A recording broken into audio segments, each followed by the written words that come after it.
Where are you from? I'm from here, Atlanta, Georgia. East side, Lithonia. Okay. And what was it like growing up on the east side? For me, it was pretty quiet. I'm an only child, so it was quiet. Friends were here and there, but I had my parents, and yeah. So were you like a loner? You said friends here and there. Kind of, not really on purpose, like just because I didn't really like people. I would sit back and watch people and not like what they do. So you're more like an observer. Yeah, I was shy as hell as a kid. Okay. And so how did you get it? Is that how you got into art? Basically just being by yourself, or? Yeah, I didn't want to go outside like with the kids in the neighborhood. Though I was athletic, I played sports, but on the inside I had to keep myself busy without getting in trouble, so I would just do anything creative and artsy. Okay. Well, you play what? You're pretty tall. They can't see you, but how tall are you? I'm 5'10". 5'10"? Yeah. What sport did you play? I played softball. Okay. What position? I was pitcher, first base, shortstop. I can see pitcher because of your length. Yeah, hell yeah. I was giving them girls hell. And so, wait, what made you pursue music instead of sports?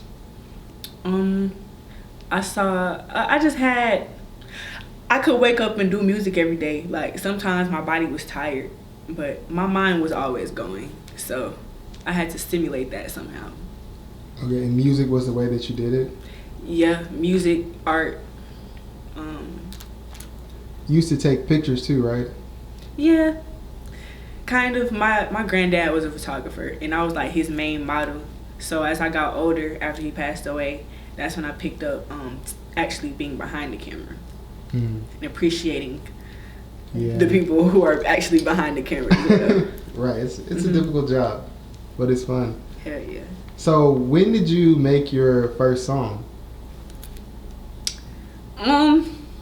2020, summer 2020. It's called E.T. It's on SoundCloud still. Yeah, produced by New Soul, my good friend since 7th grade.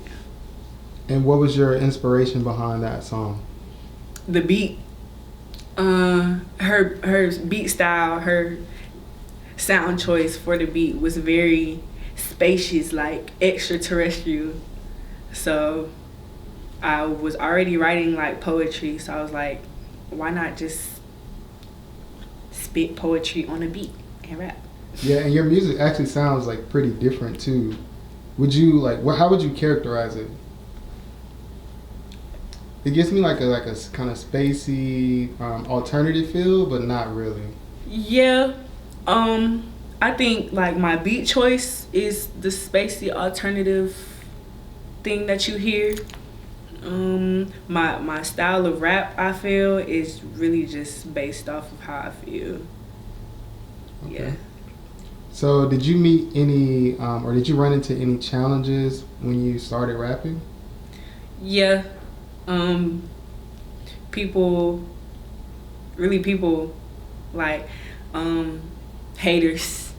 Haters are a big challenge because music is art. There's no wrong way to do art, but you know, haters is gonna make you feel like you're doing something wrong when that's just a creative expression of how you feel.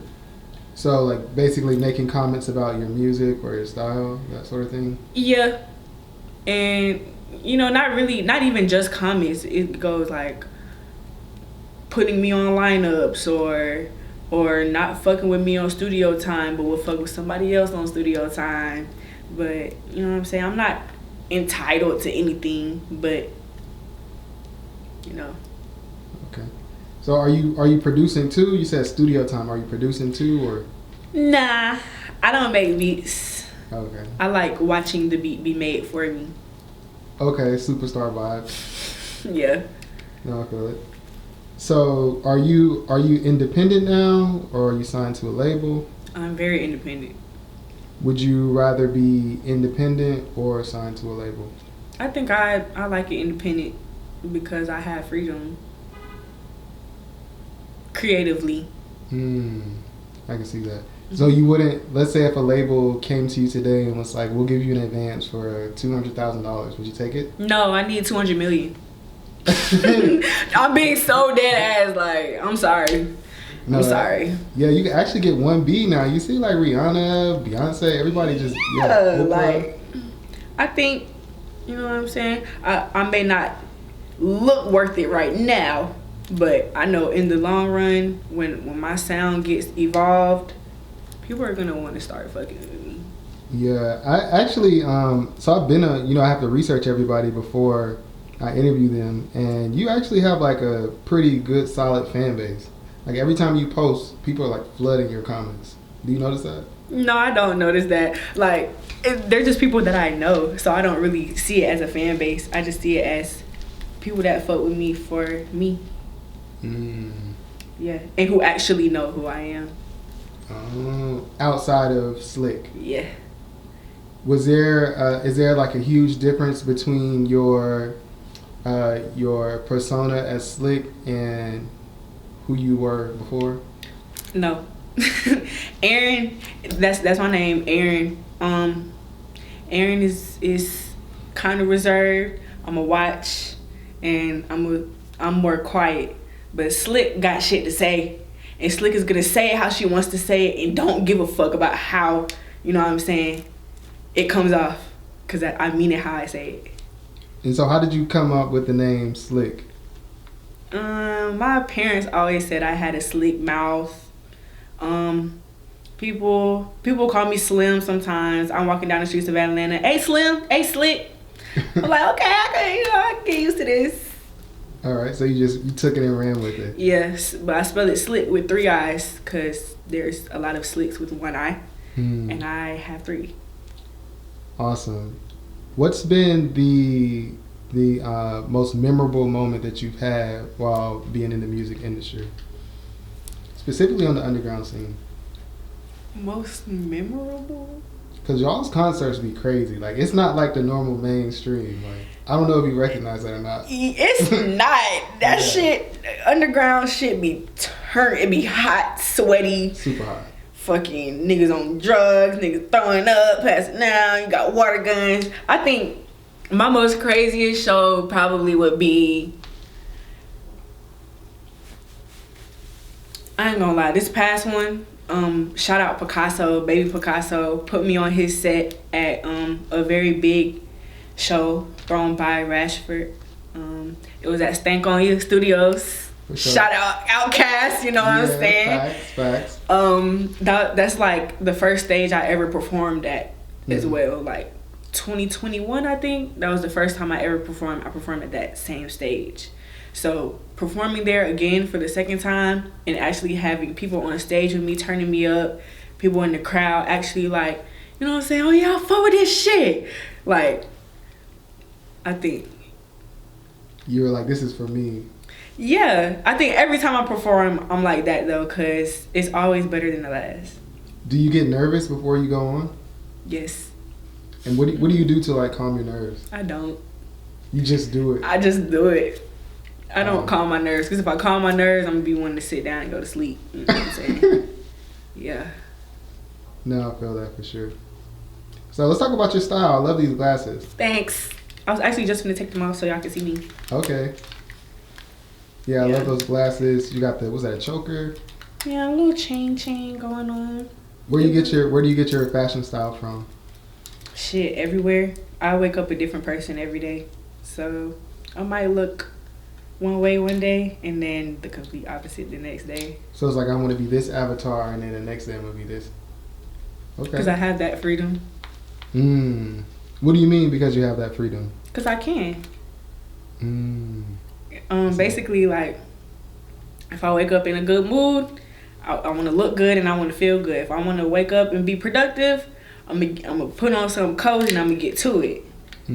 But it's all freedom of expression. And you model too, right? Yes. How'd you get into modeling? My granddad took pictures of me when I was younger, so I was always comfortable on camera. And I'm tall, so everybody's like, oh, you should model. And I'm like, well, runway modeling is not really in my reach right now. But if I give you a camera that I can reach. And wait, so you like print better than runway, or? Like, I've never done runway. Oh, never. Yeah. You think you could get out there in those shoes? I could. Oh yeah. And these days, like, they're wearing like different type of shoes too. So I'm only mentioning shoes because everyone, like the models that I've met, they say that the difficult part is whichever shoes you choose, like, and how easy it is to walk in them. Mhm.